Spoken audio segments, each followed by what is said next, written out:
Chapter 2 Object of writing the work Incapacity and boldness in the undertaking, hard discussion, conferring significant and prophetic title of Hemad Panth, necessity of a guru.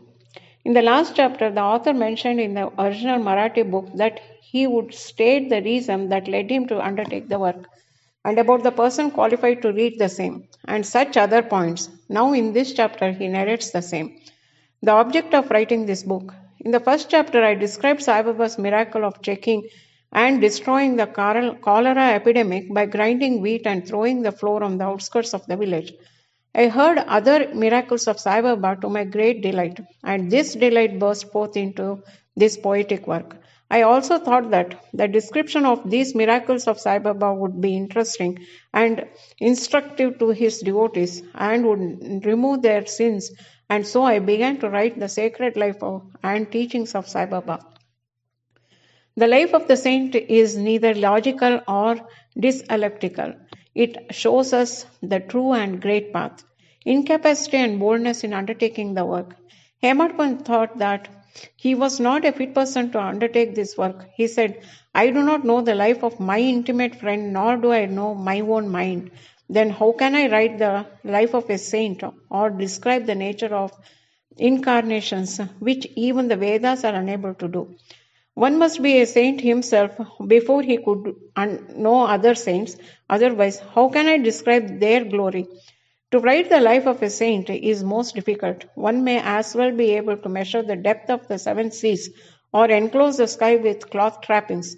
I knew this was the most venturous undertaking, which might expose me to a ridicule. I therefore invoked Sai Baba's grace.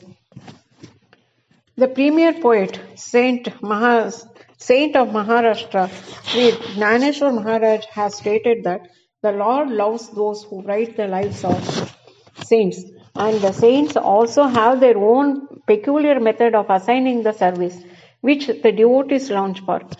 The saint inspires the work. The devotee becomes only an indirect cause of an instrument in achieving the end. For instance, in 1700 Shakai year, the poet Mahipati aspired to write the lives of saints. Saints inspired him and got the work done. So also in 1800 Shakai year, Dasganu's service was accepted.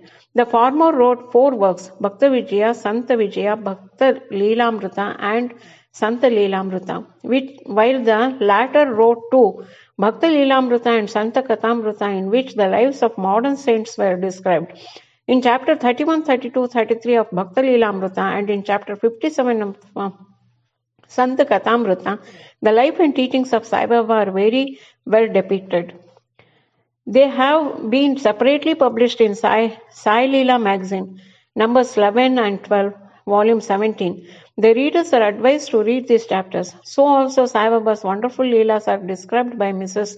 Savitribai Raghunath Tendulkar of Bandra in a small book named Shri Sainath Bhajanmala. Dasganu Maharaj also has composed various sweet poems on Sai Baba. A devotee named Amit Das Bhavani Mehta has also published some stories of Sai Baba in Gujarati. Some numbers of Sainath Prabha, a magazine published by Dakshina Bhiksha Samstha of Shirdi, also are published. Then the question of objection comes that while so many works regarding Sai Baba are extant, why should this Satcharitra be written, and where is the necessity? The answer is plain and simple. The life of Sai Baba is as wide and deep as an infinite ocean, and all can dive deep into the same and take out precious gems of knowledge and bhakti and distribute them among the aspiring people. The stories, parables, and teachings of Sai Baba are very wonderful. They give us peace and happiness to the people who are afflicted with sorrows and heavily loaded with miseries of this worldly existence, and also bestow knowledge and wisdom, both in worldly and spiritual domains. If these teachings of Sai Baba, which are interesting and instructive as the Vedic lore, are listened to and meditated upon, the devotees will get what they launch for. That is, union with Brahma, mastery in eightfold yoga, bliss of meditation, etc. So I thought that I should call these stories together. That would be That would be my best upasana.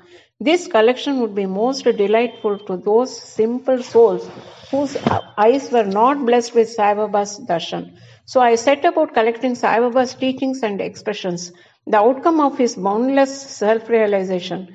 It was Sai Baba who inspired me in this matter. In fact, I surrendered my ego at his feet and thought that my path was clear and that he would make me quite happy here and in the next world. I could not myself ask Sai Baba to give me permission for this work, so I requested Mr. Madhavrao Deshpande alias Shama, Baba's most intimate devotee, to speak to him for me. He pleaded my cause and said to Sai Baba, "This Anna Sahib wishes to write your biography.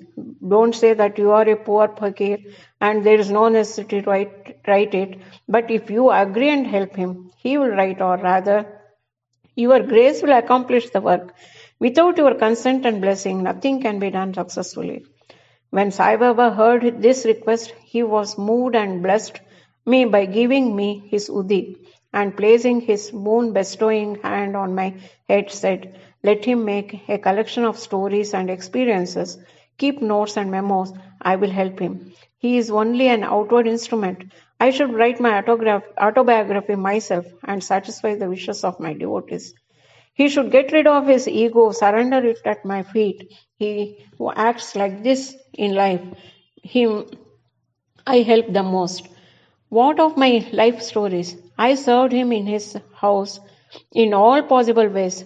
When his ego is completely annihilated and there is left no trace of it, I myself shall enter into him and shall myself write my own life. Hearing my stories and teachings will create faith in devotees' hearts, and they will easily get realization and bliss. Let there be no insistence on establishing one's own view, on no attempt to refute others' opinion, no discussions of pros and cons of any subject.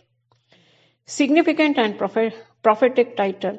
The word discussion put me in my mind my promise to explain the story of my getting the title of Hemad Panth, and now I began to relate the same.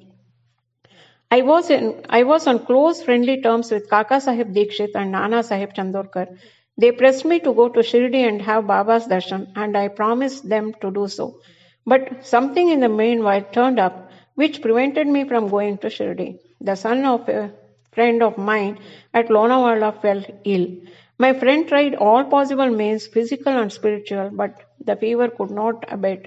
At length he got his guru to sit by the bedside of his son, but this too was of no avail. Hearing this, I thought, what was the utility of a guru if he could not save my friend's son? If the guru can't do anything for us, why should I go to Shirdi at all? Thinking this way, I postponed my Shirdi trip, but the inevitable must happen, and it happened in my case as follows. Mr. Nana Sahib Chandorkar was a divisional officer, was going on tour to Bassein.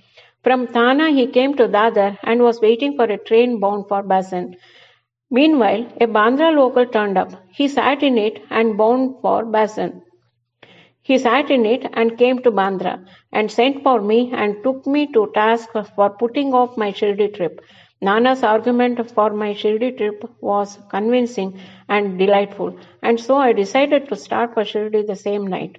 I packed up my luggage and started for Shirdi. I planned to go to Dadar and from there to catch the train for Manmad and so. I booked myself for Darbar and sat in the train. While the train was to start, a Mohammedan came hastily to my compartment and seeing all my paraphernalia, asked me where I was bound to. I told him about the plan. He then suggested that I should go straight to Boribandar and not to wait at Dadar, as a Manmad mail did not stop at Dadar. If this little miracle or Leela had not happened, I would not have reached Shirdi next day as settled, and many doubts would have assailed me. But that was not to be. As fortune favored me, I reached Shirdi the next day before 9 to 10 a.m. Bhavu Sahib Kaka Dikshit was waiting for me there. This was in 1910 when there was only one place, that is Satewada. for lodging pilgrim devotees. After alighting from Tanga, I was anxious to have darshan when the great devotee Tatya Sahib Nulkur returned from the masjid and said that Baba was at the corner of the Wada and that I should go first and the preliminary darshan and then after Bas see him at leisure. Hearing this, I ran and prostrated before Baba, and my joy knew no bounds. I found more than what Nana Chandorkar had told me. All my senses were satisfied, and I forgot my thirst and hunger.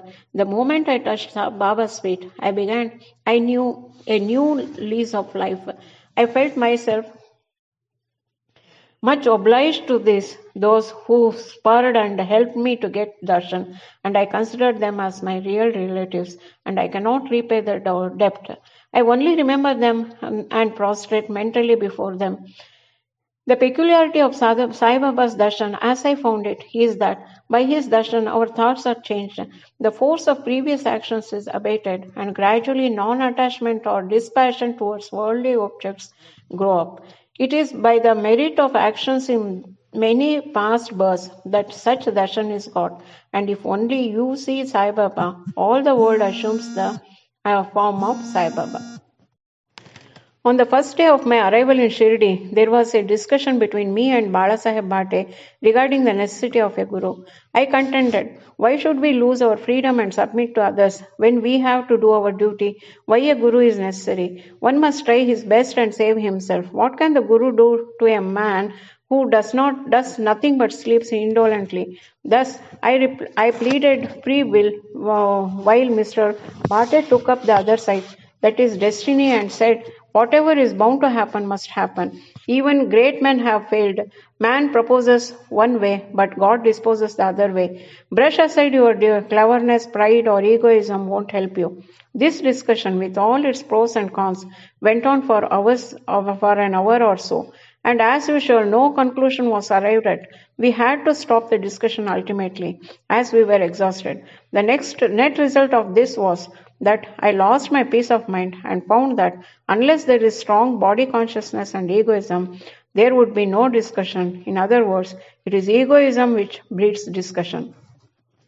Then when we went to the masjid with others, Baba asked Kaka Sahib Dikshit the following, what was going on in Satewada? What was the discussion about? And staring at me, Baba further added, what did this Hemad Pant say? Hearing these words, I was much surprised. The masjid was at considerable distance from Satewada, where I was staying and where the discussion was going on. How did Baba know about the discussion? Unless he be omniscient and inner ruler of us all. I began to think, why Sai Baba should call me by the name Hemad Pant? This word is a distorted form of Hemadri Pant. This Hemadri Pant was a well-known minister of the kings, Mahadeva and Ramdeva of Devgiri of the Yadava dynasty. He was very learned, good-natured, and the author of works such as Chaturvarga Chintamani, dealing with spiritual subjects, and Raja Prashasti. He invented and started new methods of accounts and was the originator of the Modi Marathi shorthand script. But I was quite the opposite, an ignoramus and of a mediocre intellect. So I could not understand why the name and title was conferred upon me. But thinking seriously upon it, I thought that the title was a dart to destroy my ego, so that I should always remain meek and humble. It was also a compliment paid to me for the cleverness in the discussion. Looking into history, we think that Baba's word, calling Mr. Dabolkar by name Hemad Pant, was significant and prophetic, as we find that he looked after the management of Sai Sansthan very intelligently, kept all the accounts properly, and was also the author of such a good work of Sai Satcharitra, which deals with such important and spiritual subjects as dana, bhakti, dispassion, self-surrender, and self-realization. About the necessity of a guru, Hemad Pant was has left no note, no memo about what Baba said regarding this subject. But Kaka Sahib Dikshit has published his notes regarding this matter. Next day, after Hemad Pant's meeting with Sai Baba, Kaka Sahib went to Baba and asked, Baba, where to go? Baba said, high up. Then the man said, where is the way? Baba said, there are many ways leading there. There is only one way from here, Shirdi also. The way is difficult. There are tigers and wolves in the jungles on the way. Kaka Sahib asked, but Baba, what if we take a guide with us? Baba answered, then there is no difficulty. The guide will take you straight to your destination, avoiding wolves, tigers, and ditches, etc. on the way. If there be no guide, there is the danger of your being lost in the jungles or falling into ditches. Mr. Davolkar was present on this occasion, and he thought that this was the answer Baba gave to the question whether Guru was a necessity, and he thereupon took the hint that no discussion whether man is free or bound is of any use in spiritual matters. But on the contrary, real Paramartha is possible only as a result of the teaching of the Guru. As is illustrated in this chapter of the original work, in the instances of great avataras like Ram and Krishna, who had to submit themselves to their gurus, Vasishta and Sandapini respectively, for getting self-realization, and that the only virtues necessary for such progress are faith and patience. White Sai Satcharitra chapters 2, 191 and 92. Bo to Shri Sai, peace to be all.